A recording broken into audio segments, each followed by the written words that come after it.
तो चालू करें कार्यक्रम। कहाँ तक बता दिए थे? ओके ओके ओके ओके, चलिए देखिए, लास्ट क्लास में हमने बात करा था कहाँ तक? स्ट्रक्चर बता रहे थे ना, किसका? परमैग्नेट का। ओके, सो लास्ट क्लास में हमने बात करा था स्ट्रक्चर ऑफ परमैग्नेट, और अगर आप ध्यान से देखे होंगे तो आपको मिला होगा परमैग्नेट का स्ट्रक्चर कुछ ऐसा। क्या ये बात क्लियर है? इसमें समझने वाली बात ये थी, क्या बताए थे हम लोग? बॉन्ड ऑर्डर निकालना सीख गए थे? निकल जाओगे तो दूसरे फार्मूले से भी बॉन्ड ऑर्डर निकाल ले जरा। हाँ, एक और फार्मूला बताए थे ना, दोनों से सीख लो भाई। बताइए जरा। ठीक है, कितना आया था इसका बॉन्ड ऑर्डर? तो एक और फार्मूला बताए थे ना, 1 plus pi bond divided by, निकालिए जरा। 1 प्लस पाई बॉन्ड 7/4 आ रहा है। देखिए, जिनको नहीं समझ में आया एक बार समझ लीजिए, इसके बाद फिर हम लोग निकालेंगे मैग्नेट आयन का। अभी हम लोग निकाल रहे हैं पर मैग्नेट का। फर्क है, जरा देखिएगा। अगर MnO4 पे -1 चार्ज होगा तो हम इसे कहेंगे पर मैग्नेट आयन, और अगर MnO4 पे -2 चार्ज होगा तो हम इसे कहेंगे मैग्नेट आयन। फर्क समझ में आ रहा है? चार्ज का फर्क है ना? जैसे अगर मैं इससे बनाऊंगा, मॉलिक्यूलर फार्मूला लिख लूं तो हो जाएगा KMnO4, और इससे हो जाएगा K2। बात समझ में आई? अभी आपके जस्ट काम आएगा। क्लियर है बाबू? आ जाओ आ जाओ। दो कंपाउंड हमें देखने थे, एक है पर मैग्नेट और दूसरा है मैग्नेट। मैग्नेट पे -2 चार्ज और पर मैग्नेट पे, बस यही फर्क है। ठीक है, अगर मैं इसको आयनिक फॉर्म में ना लिख के मॉलिक्यूलर फॉर्म में लिखूं तो मैं क्या लिखूंगा? माइनस चार्ज को सेटिस्फाई कर दिया के प्लस से, और इसको लिखूंगा। बात समझ में आई? अब बॉन्ड ऑर्डर का फॉर्मूला हमने कहा था आपको, बॉन्ड ऑर्डर का फॉर्मूला हमने कहा था number of total bonds between two atoms divided by resonating structure, total resonating structure. तो टोटल बॉन्ड्स कितने आ रहे हैं किसी भी दो के बीच? 7 है ना? 1 2 3 4 5 6 7 है कि नहीं? और टोटल रेजोनेटिंग स्ट्रक्चर तो 1.75 कल बताया था हमने। उसके बाद एक और तरीका मैंने आपको बताया अभी अभी,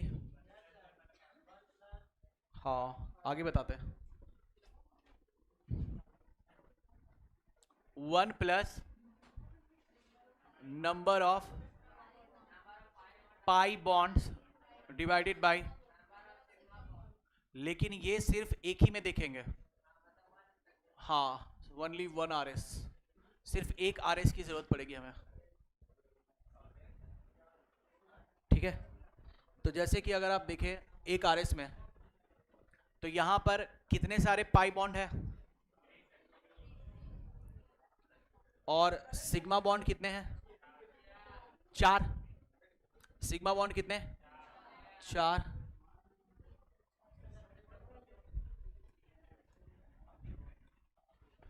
ठीक है, सिग्मा बॉन्ड 4। तो इसे क्या लिखेंगे? 1 प्लस पाई बॉन्ड कितना था? 3, तो ये आ गया 7y, अगेन 1.75। बात समझ में आई? तो पाई बॉन्ड कितने थे? 4 या 3? और 3 जो पाई बॉन्ड है स्पेसिफिकली कौन से पाई बॉन्ड है? डी पाई और पी पाई। जैसे कार्बन और कार्बन में जो अगर पाई बॉन्ड बनेगा उसमें कौन कौन से ऑर्बिटल इन्वॉल्व हो रहे हैं? पी और पी, तो हम उसे कहेंगे पी पाई पी पाई। लेकिन अगर आप यहां पर देखें, यहां पर अगर आप देखें तो मैग्नीज का डी इन्वॉल्व होगा, है ना? मैग्नीज का डी ऑर्बिटल इन्वॉल्व होगा और ऑक्सीजन का पी ऑर्बिटल। तो इसे हम कौन सा नाम देंगे? डी पाई। और कितने डी पाई और पी पाई बन रहे हैं? 3। बात समझ में आई? क्लियर है? क्लियर है? चलिए तो आगे लिखते हैं अपन। देखिए देखिए, ठीक है। क्या यहां तक बातें क्लियर है? समझ में आ गए? अब हमें पढ़ना है, उससे पहले हाँ, मैग्नेट आयन भी पढ़ना है। अभी आएगा मैग्नेट आयन, कैसे आएगा? तो मैग्नेट आयन का भी स्ट्रक्चर मैं यहीं पे बता देता हूं आपको। मैग्नेट आयन, मैग्नेट आयन का फॉर्मूला क्या होता है? -2, -1 पर मैग्नेट पे। मैग्नेट पे कितना? -2। जब हम प्रिपरेशन ऑफ पढ़ेंगे ना पर मैग्नेट, तो वहां पर आएगा मैग्नेट आयन भी, है ना? एक्चुअली पायरोलोसाइट जो इसका ओर है उससे सबसे पहले बनेगा मैग्नेट ही, और फिर मैग्नेट का फर्दर इलेक्ट्रोलाइटिक रिडक्शन करके आप बना सकेंगे पर मैग्नेट। या फिर मैग्नेट का आप जब एसिडिफिकेशन करवाएंगे तब मिलेगा आपको उसका डिस्प्रोपोर्शन रिएक्शन, उसमें भी आएगा। ठीक है, तो वहां पे आएगा, तो ध्यान से समझिएगा। ये हुआ मैग्नेट आयन। इसी को अगर मैं मॉलिक्यूलर फॉर्मूला में लिखूंगा तो क्या लिखूंगा? K2MnO4। ये कौन सा है? पर मैग्नेट। और ये कौन सा है? फर्क समझ में आ रहा है? क्लियर है? ठीक। अब स्ट्रक्चर हमें देखना है इसका। मैग्नेट आयन का स्ट्रक्चर कैसा? Mn पे कितना चार्ज था? MnO4 पे -2। तो स्ट्रक्चर कुछ ऐसा। कोई दिक्कत? कितने रेजोनेटिंग स्ट्रक्चर बनेंगे?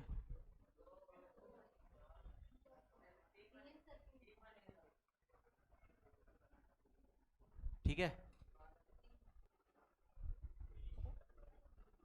और कुछ थोड़ी बनेगा, 3 ही बनेगा, है ना? ठीक है, बॉन्ड ऑर्डर, बॉन्ड ऑर्डर दोनों फॉर्मूला से निकाल लीजिए। 1 + 1.5। आइए दोनों तरीके से निकाल लें। किसी दो को चुन लिए और टोटल बॉन्ड काउंट कर लीजिए। 1 2 3 4 5 5 यानी कितना? 1.55। कौन डिवाइड कर रहा है इतना सड़ा हुआ? 1.67। ठीक है, दूसरे तरीके से भी निकाल लीजिए। दूसरा तरीका कहता है किसी एक स्ट्रक्चर को चुन लिए और टोटल बॉन्ड 1 + 1 2 कितना आ रहा है? 3/2 1.5। दोनों से अलग अलग कैसे आ रहा है यार? अच्छा ऊपर में था ना? नहीं यार, फिर तो ये अलग कैसे आ रहा है? MnO4 पे -2 चार्ज, तो MnO4 पे, अरे एक सेकेंड, 1 + 1 + 1 + MnO4 पे -2 चार्ज, तो 1 + हो गया यार। इस सेकेंड वाला 1 + फॉर्मूला जरा बताना सेकेंड वाला। 1 + number of pi bond divided by number of sigma bond. तो पाई तो 2 ही है ना, सिग्मा तो 4 ही है ना, तो 3/2 1.5। और इसमें है टोटल 1 2 3 4 5। अच्छा ठीक है, इसको देखते हैं, थोड़ा गड़बड़ हो गया, कहीं कुछ मिसिंग है। एनीवे, इसमें कितने पी पाई और डी पाई देखते हैं हम, बता देंगे नेक्स्ट क्लास में। इसमें कितने पी पाई डी पाई? हाँ, इसमें कितने पी पाई और डी पाई? 2 है ना, 1 और 2, तो 2 बनेंगे डी पाई और पी पाई। ठीक है, चलिए नोट करिए, तब तक मैं देखता हूँ थोड़ा कहाँ पे ये आ गया। अच्छा, इसमें कुछ है ही नहीं नोट करने लायक, इसके बाद से है, करिए थोड़ा, मैं देखता हूँ क्या आ गया। बस आप स्ट्रक्चर बना लीजिए, बॉन्ड ऑर्डर भी छोड़ दीजिए, है ना, ये मैं देखता हूँ, थोड़ा डाउट आ गया इस पर। दोनों में से कोई एक ही सही होगा ना, दोनों के अलग अलग आ रहे हैं तो कहीं ना कहीं कुछ मिस्टेक हुआ होगा। क्या 1 2 3, तो एक रोटेशन, दूसरा रोटेशन और तीसरा रोटेशन, ऐसा नहीं कर सकते हैं ओ माइनस और ओ माइनस। ठीक है, बस आप सिर्फ इसको बना लीजिए, है ना, बना लिए, ठीक है। आइए नेक्स्ट, प्रिपरेशन ऑफ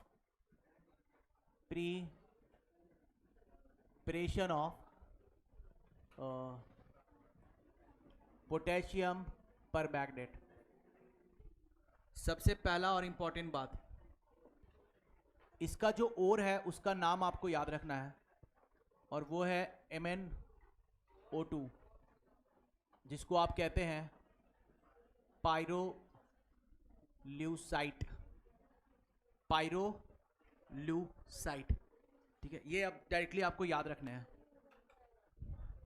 अगर आप MnO2 को ले लें और साथ में बेस रख दें और ऑक्सीजन दें, कंप्लीट ऑक्सीजन बेस के साथ, है ना, तो ये बनाएगा MnO4 पे -2, ठीक है, और MnO4 पे -2 क्या कहलाता है? Magnet, magnet. और ध्यान रखिएगा कलर भी, MnO2 होता है ग्रीन कलर का और MnO4 माइनस होता है, याद रखिएगा ना, ब्लैक मतलब और ग्रीन मतलब हल्क, है ना, तो कलुआ बनेगा हल्क,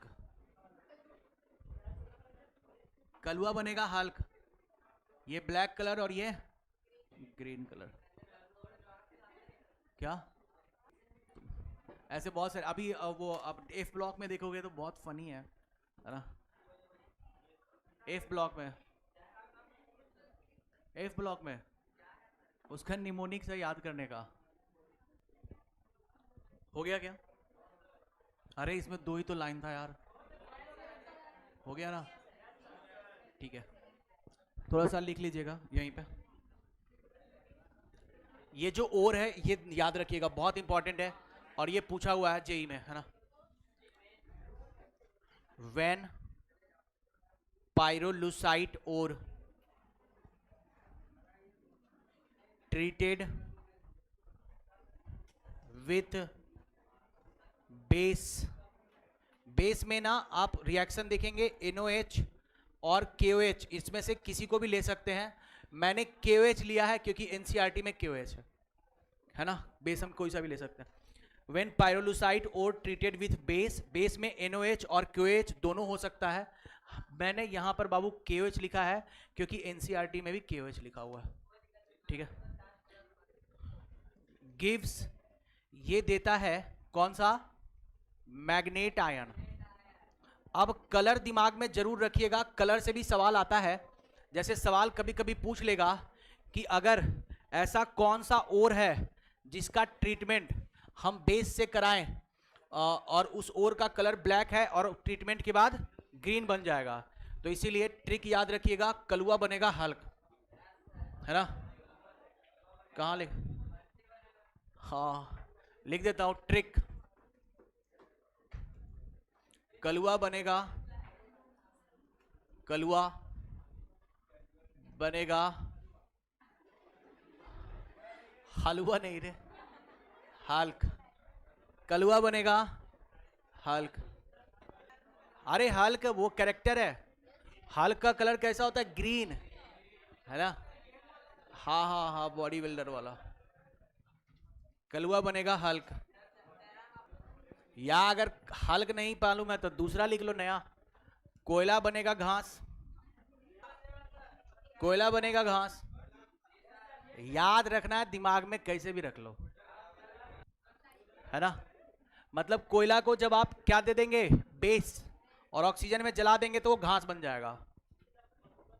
हाँ बिल्कुल, करके देखो। तुम उन्हीं बच्चों में से हो जिन्हें बचपन में कहा जाता था फल का बीज खा लिया ना, अब तो पेड़ उगेगा।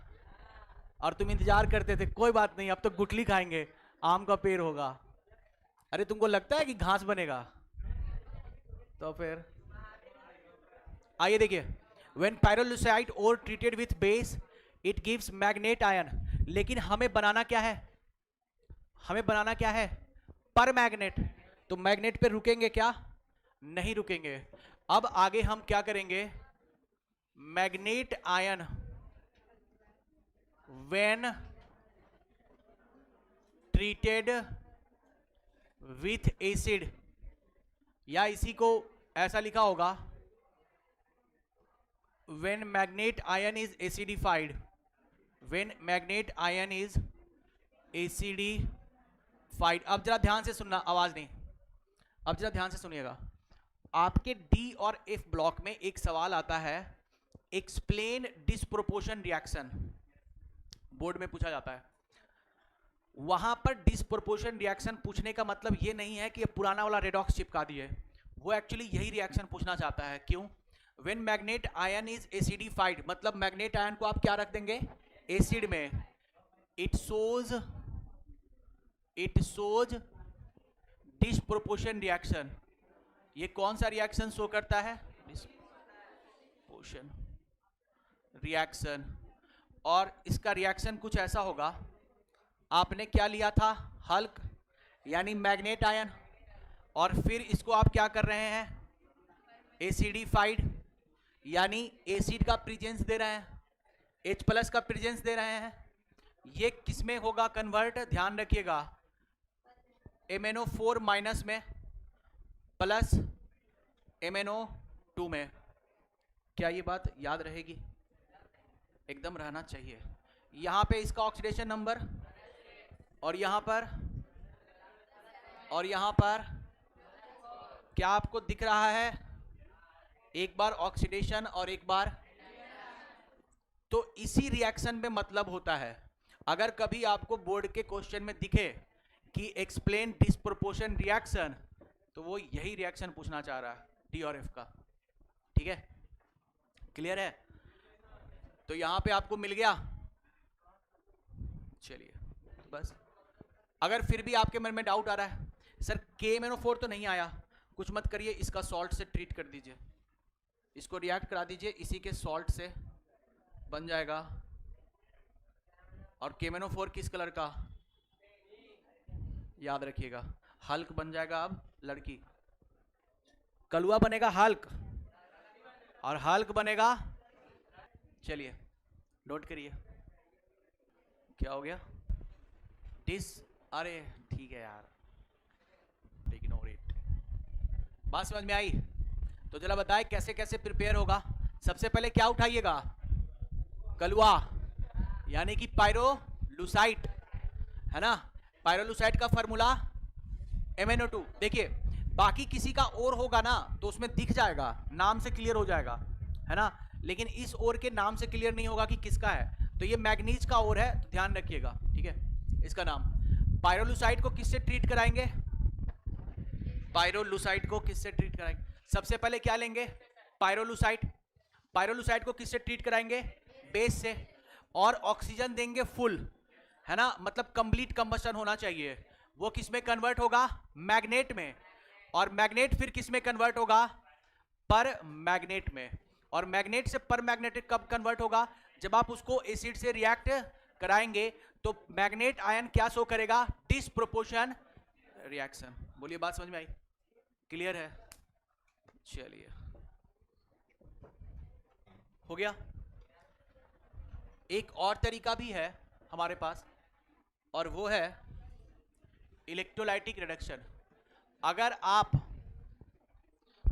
आप कलुआ का मतलब मैग्नेट का, सॉरी हल्क ना, हल्क कलुआ तो MnO2 था, हल्क को करंट दे दे, हल्क को क्या दे दे,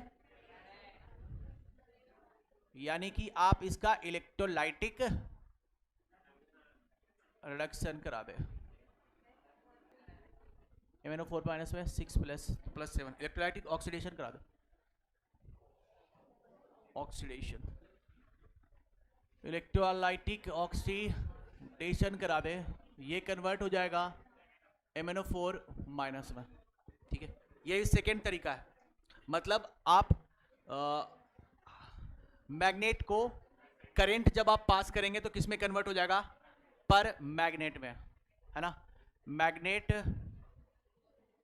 में करंट देंगे और ऑक्सीडेशन होगा और ये किस में आ जाएगा, पर मैग्नेट में। ठीक है बाबू, चलिए अब देखिए इसकी कुछ प्रॉपर्टीज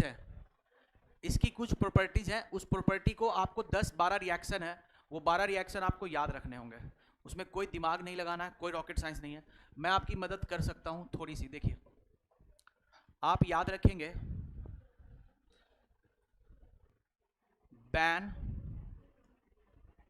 153, बैन 153, मतलब आप ले लीजिए KMnO4 को -1 को, और B stand for basic, A stand for, और N स्टैंड फॉर। कभी कभी आपको कंफ्यूज करने के लिए न्यूट्रल को न्यूट्रल ना लिख के लिख देगा फेंटली अल्कालाइन, तो आप कंफ्यूज मत होइएगा कि सर अल्कालाइन है तो मतलब बेसिक होगा, नहीं, फेंटली अल्कालाइन का मतलब क्या होगा, न्यूट्रल। अब जरा ध्यान से ट्रिक समझिएगा, इसका ऑक्सीडेशन नंबर कितना, 1 का चेंज होगा अगर बेस होगा तो ये किस में चेंज हो जाएगा, MnO4 -2 यानी +6 में आ जाएगा, और आना भी चाहिए क्योंकि इससे पहले इसको अगर एसिड से कराऊंगा, हाँ ठीक है, अच्छा, और अगर इसे एसिडिक में रखूंगा तब कितना का चेंज आएगा, चेंज कितना का आएगा, 5 का, तो यानी कि Mn किस स्टेट में चला जाएगा बाबू, +2 में, यानी MnO में Mn किस स्टेट में है, +2 में, और न्यूट्रल में कितना का चेंज, तो 7 से कहां चला जाएगा, 4 में, और 4 का मतलब सिंपल। अब जरा फिर से मेरी बातों को समझिएगा, अगर potassium permanganate acidic basic medium में होगा तो वो क्या बनाएगा, मैग्नेट, और अगर एसिडिक में है तो क्या बनाएगा, MnO, और अगर न्यूट्रल है या फ्रेंडली अल्कालाइन है तो MnO2। अभी जब आप रिएक्शन लिखेंगे ना तो आपको बहुत काम आएगा यही चीज। ठीक है, चलिए इत्मीनान से नोट करिए इसको, फिर आगे बढ़ते हैं। यहाँ से आपका कंप्लीट इनऑर्गेनिक पोर्शन है ना, आप इसको पहले लिख लीजिए, फिर मैं आपको जब इस्तेमाल, क्या बाबू, पर मैग्नेट लिखा हूं यार, ये पर मैग्नेट ही तो है, याद रखिएगा बैन 153। आप अगर आपको इसको याद रखने में दिक्कत आ रहा है तो ऐसे लिख लीजिएगा, आपको बैन कर दिया गया है, किसी को, पड़ोसी को, कितने सालों के लिए बैन किया गया है, 153 साल, 153 साल के लिए बैन किया गया था। अरे हाँ, मतलब अपने भावनाओं को समझ लें, 153 सेकेंड याद कर लो, बस आपको 153 याद रहना चाहिए। एल को गाना गाते देखा है, अभी देखेंगे। हो गया बाबू, चले बढ़े आगे। अब एक और ट्रिक सुने, आपको रिएक्शन रटना है 10 से 12, तो पहले मैं आपको वो ट्रिक लिख देता हूं, फिर आप इत्मीनान से रटते रहिएगा। और ट्रिक है,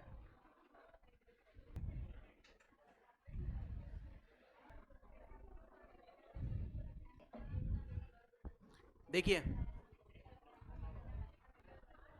ट्रिक है, देखिए पहली बात तो समझिए, KMnO4 का रिएक्शन आपको पढ़ना है। किसका रिएक्शन पढ़ना है? KMnO4 का। KMnO4 में Mn का ऑक्सीडेशन नंबर।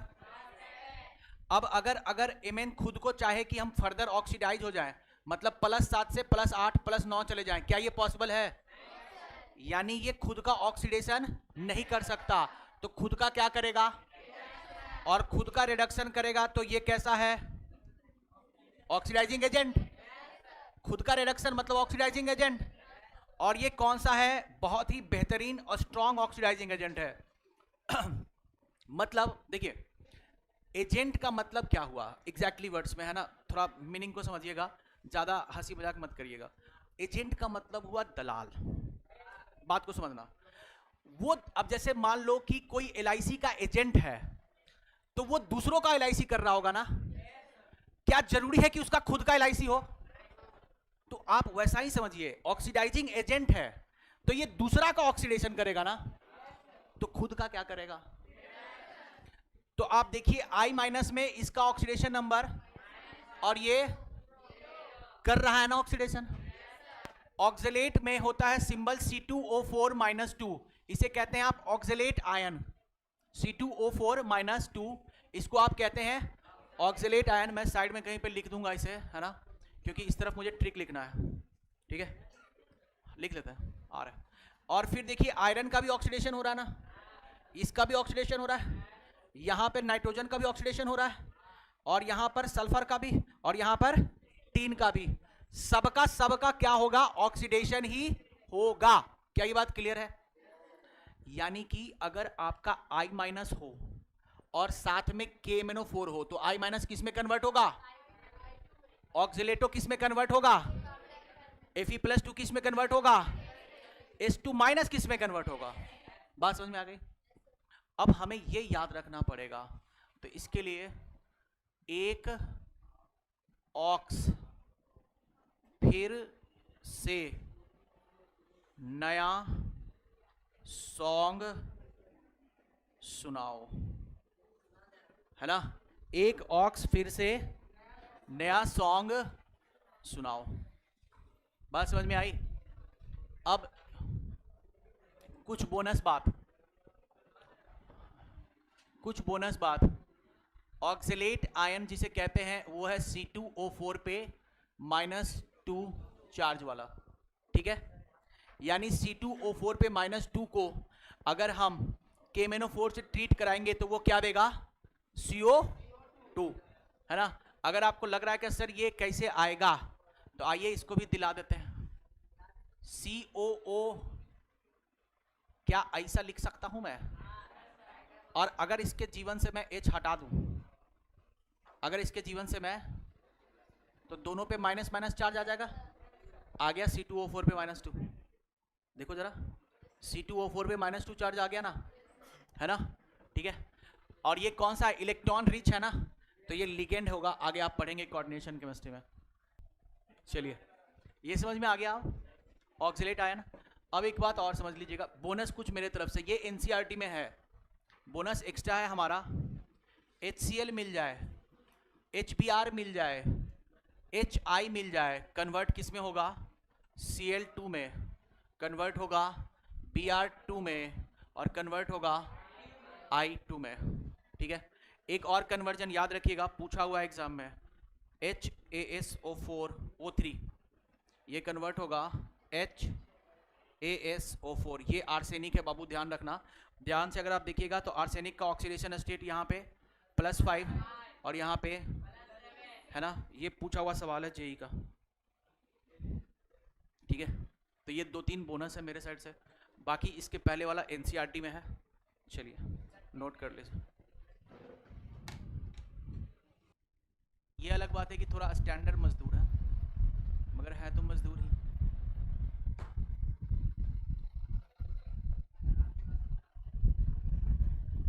अभी आप रिएक्शन आपको याद करने हैं, NCERT के रिएक्शंस हैं, ये सारे रिएक्शन आपको याद होने चाहिए। जो आदमी नीट और IIT का तैयारी कर रहा है उसको तो ये 12 रिएक्शन याद करने ही करने हैं, श्योर। क्यों? आपको most of the time redox reaction के बैलेंसिंग और अनबैलेंसिंग में यही 12 रिएक्शन मिलेंगे। जो बच्चे परेशान रहते हैं ना कि सर आईआईटी में कोई भी सवाल पूछ लेता है बैलेंसिंग में रिडॉक्स का, आप देखिएगा यही सवाल रहता है। बाकी बोर्ड वाले बच्चे इस रिएक्शंस को छोड़ सकते हैं, मतलब हो गया क्या? तो अब जो आपको दिए हैं ना उस पर आपका सवाल करवाता हूँ। तो आइए आपको सवाल करवाते हैं। जैसे सवाल आपके सामने रहेगा कुछ ऐसा, बैलेंस करना आपको पहले से पता था, तो अपन यहाँ पे बैलेंस नहीं करेंगे, बस प्रोडक्ट लिखेंगे। देखिए मैं आपको कुछ पहले एक करके दिखाता हूँ, फिर नेक्स्ट आप करिएगा।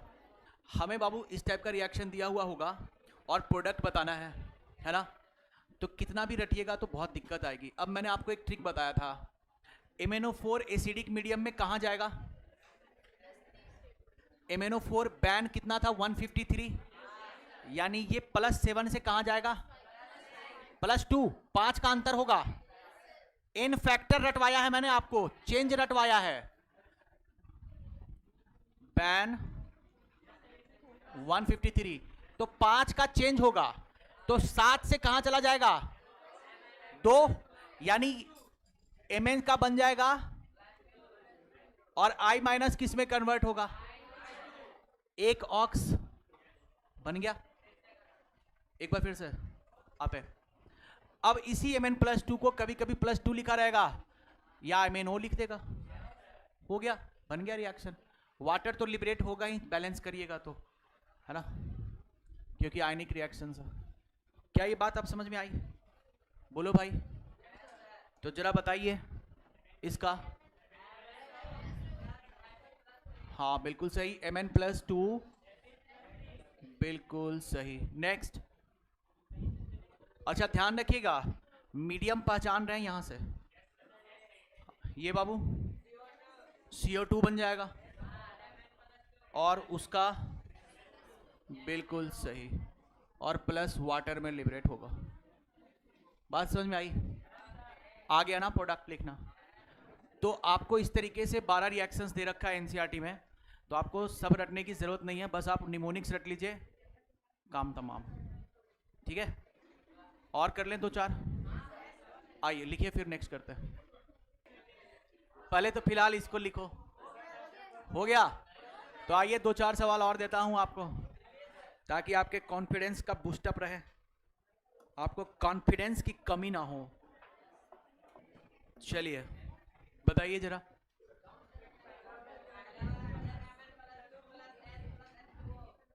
ये क्या बनेगा? और बिल्कुल सही, और ये क्या बनेगा? और ये क्या बनेगा? बिल्कुल सही। क्लियर है? बहुत अच्छे, क्लियर है बाबू। ये था एसिडिक मीडियम का, बस हमें न्यूट्रल का पढ़ना है, बेसिक नहीं है, बेसिक नहीं है हमारे सिलेबस में। क्या ये इसको MnO भी लिख सकते हैं, बिल्कुल लिख सकते हैं, आगे पीछे लिखने में क्या है? आगे पीछे लिखने में कोई रिएक्शन? बैठ जाओ बैठ जाओ। अरे अरे हो गया बाबू। नेक्स्ट हमें पढ़ना है अल्कालाइन में। आइए, सेकेंड रिएक्शन KMnO4 का विथ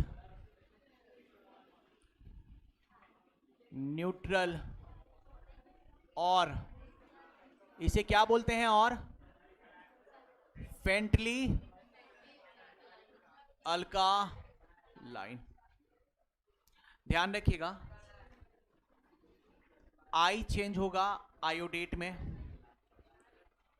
उसके बाद थायोसल्फेट चेंज हो जाएगा सल्फेट में, और फिर एक हमारा लास्ट है Mn+2 Mn+4 में Mn+2 चेंज होगा Mn+4 में।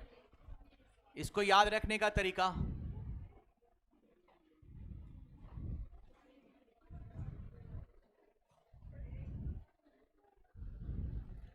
इसे बोलते हैं थायोसल्फेट। एक थी मनीषा, या अरे फालतू बातें नहीं, या एक था मनीष, जैसा अच्छा लगे। हाँ हाँ, तो था नहीं है लगा दो, था काहे लगा रहे हो। जैसे कि अगर मैं आपको एक प्रश्न दूं, बताएं जरा, पहला वाला MnO4 माइनस किस में कन्वर्ट होगा? +4 में, यानी कि Mn या MnO2 लिख दूं, प्लस हो गया इसका प्लस इसका आया, ये MnO4 है, Mn+4, ये नहीं होगा, कोई एक ही होगा ना। चलिए, कहाँ पे बाबू?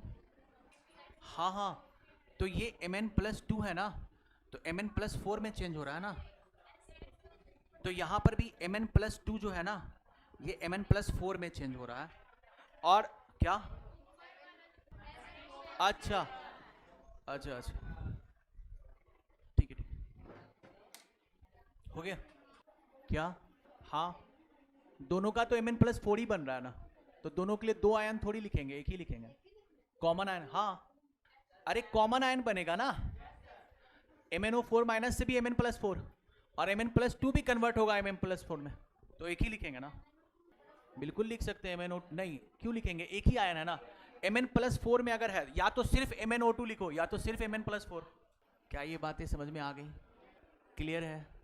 आगे बढ़े। तो यहाँ पे हमारा एक प्रॉपर्टी खत्म होता है, एक ऑक्सो आयन, और डी ब्लॉक का लास्ट टॉपिक चालू होगा अब हमारा। हाँ, उससे पहले एप्लीकेशन आता है KMnO4 का, लिख लीजिए, एप्लीकेशन ऑफ KMnO4। KMnO4 का कलर कैसा होता है? पिंक। तो ये एक टाइट्रेशन में भी यूज किया जाता है, मतलब अगर कलर चेंज कर गया तो समझ जाएंगे कि KMnO4 बन गया। तो used in titration, used in titration, और दूसरा used in paper industry. Paper industry में थिकनेस टाइट्रेशन है, ठीक है, और इसको यूज करते हैं पेपर इंडस्ट्री में भी, है ना। पेपर इंडस्ट्री में इसका स्ट्रांगली यूज करते हैं, और 3-4 जगह है, ऑक्सीडाइजिंग एजेंट है, जर्मिसाइड है, ठीक है। तीसरा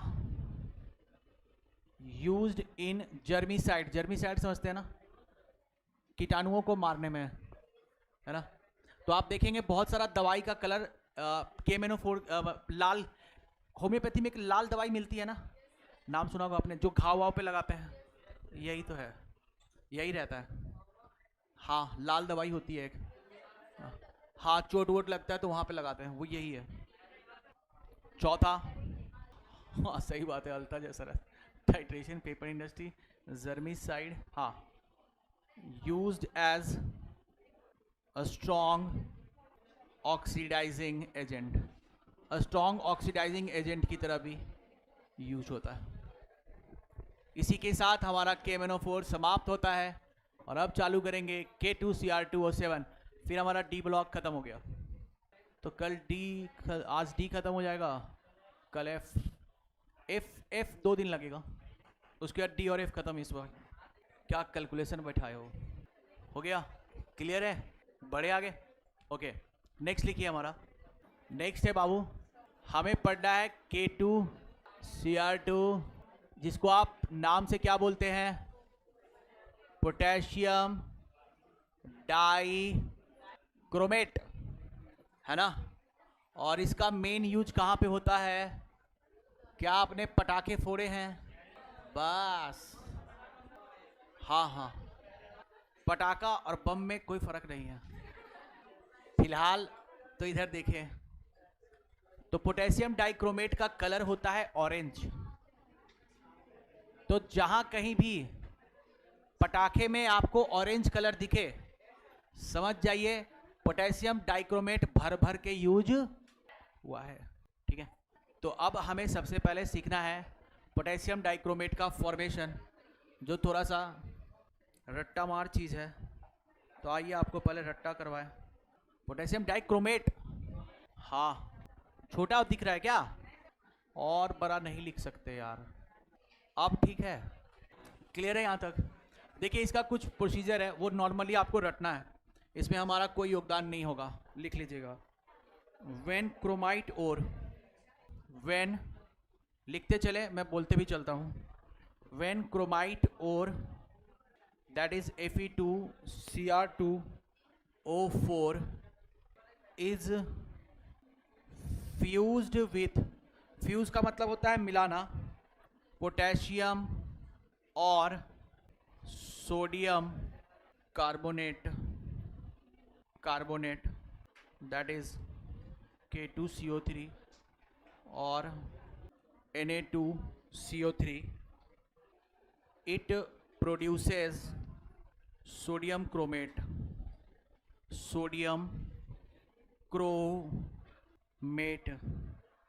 that is Na2Cr O4, which is further acidified to sodium का डाइक्रोमेट,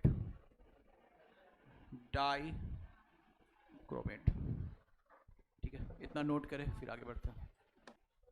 इफ ब्लॉक में सबसे इंपॉर्टेंट होता है, इसके बाद जो पढ़ेंगे इलेक्ट्रॉनिक कॉन्फ़िगरेशन। आपके ज़्यादातर सवाल वहीं से आएंगे, वहीं से फंसेंगे।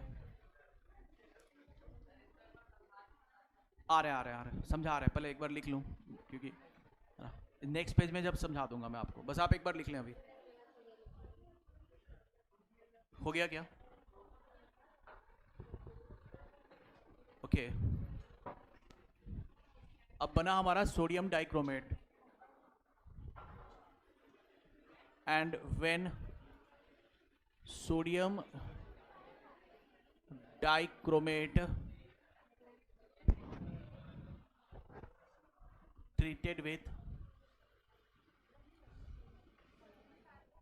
treated with potassium salt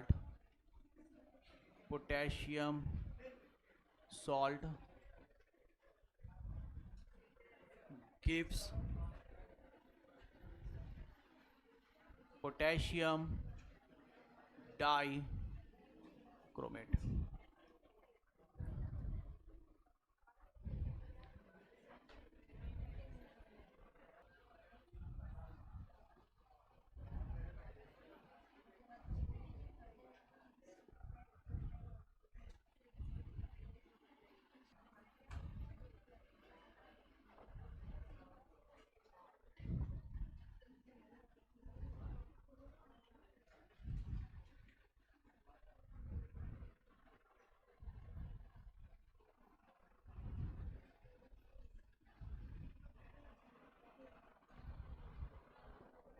देखिए अब जरा रुक जाइए, पहले समझ लीजिएगा फिर नोट करिएगा। देखिए सबसे पहले हम ओर लेते हैं, और ओर में हमने किसको लिया? Fe2Cr2O, यही है ना? एक सेकेंड, हमने सबसे पहले ओर लिया और इस ओर का नाम है क्रोमाइट ओर। तो क्रोमाइट ओर को हमने क्या किया? सोडियम कार्बोनेट के साथ मिलाया और एयर सप्लाई किया, तो अब ये बन गया हमारा सोडियम क्रोमेट,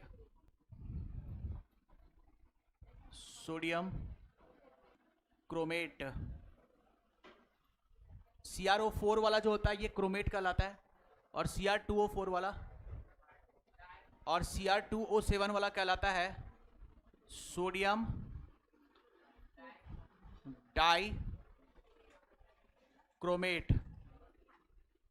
तो यहां पर से हमें बना, देखिए सबसे पहले हमने क्रोमाइट ओर लिया, क्रोमाइट ओर में सोडियम कार्बोनेट मिलाया तो हमें मिला सोडियम क्रोमेट, और सोडियम क्रोमेट का हमने एसिडिफाइड कराया, है ना, तो यही लिखा है सोडियम डाइक्रोमेट।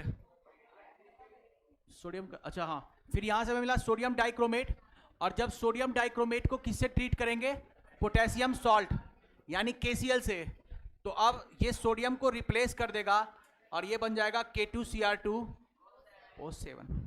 यही है, इसी बात को मैंने पीछे लैंग्वेज में लिखवाया है कि जब आप क्रोमाइट ओर को यानी Fe2Cr2O4 को किसके साथ फ्यूज करेंगे, पोटेशियम या सोडियम कार्बोनेट। मैंने सोडियम लिया है क्योंकि NCERT में भी सोडियम है। इट प्रोड्यूसेस सोडियम क्रोमेट, और सोडियम क्रोमेट को जब आप फर्दर ऑक्सीडाइज एसिडिफाइड करेंगे तो ये किस में चेंज हो जाएगा, ठीक है, और फिर उसको KCl से ट्रीट कर देंगे। हो गया क्या? पहले आप नोट कर लीजिए, फिर एक इक्विलिब्रियम की कंडीशन बताता हूं इसमें। देखिए यहां पे अगर आप ध्यान से देखें ना, तो क्रोमेट और क्रोमाइट, डाइक्रोमेट, क्रोमेट और डाइक्रोमेट के बीच में इक्विलिब्रियम एग्जिस्ट करता है। अच्छा पहले नोट कर लो आप आराम से। हो गया? बताऊं? समझिएगा जरा, जरा गौर से देखिएगा। ये है बाबू क्रोमेट और ये है, अगर आपने क्रोमेट में एसिड डाला तो किस में कन्वर्ट हो गया, ये इक्विलिब्रियम में चलता है। इसका मतलब ये हुआ कि क्रोमेट कन्वर्ट होगा डाई, इस पर चार्ज कितना, और क्रोमेट पे भी चार्ज कितना। क्लियर है? ठीक है। इसका जो कलर होता है ये होता है येलो, और ये होता है, तो आपको बहुत ही मजेदार इंसिडेंट्स मिलेगा। येलो से ऑरेंज बनाना है तो आप इसको क्या करें, एसिड मिला दें। अरे मुझे सच में स्पेलिंग मिस कर रहा हूं मैं। अच्छा जी ये कर दिया था मैंने, क्या लिख दिया था मैंने, और गेन। ठीक है ठीक है ठीक है ठीक है। हाँ, तो आपको एक मजेदार इंसिडेंस क्या मिलेगा, येलो कलर से किस में कन्वर्ट हो रहा होगा, मैंने कहा कि ये इक्विलिब्रियम में है। इसका मतलब ये है कि जब आप एसिड डालेंगे तो मिलेगा ऑरेंज, और ऑरेंज में फिर से क्या डाल दीजिए, बेस, तो ऑरेंज किस में कन्वर्ट हो जाएगा। अब आपको याद करने में थोड़ी सी आसानी हो इसके लिए ट्रिक सुन लीजिए। ट्रिक है बॉय, ट्रिक है boy, boy base orange to base, तो अगर आप बेस डालेंगे तो ऑरेंज से, यानी डाई क्रोमेट से क्रोमेट। बात समझ में आई? चलिए नोट करिए, आज के लिए इतना ही। हो गया नोट? हो गया? जा सकते हैं।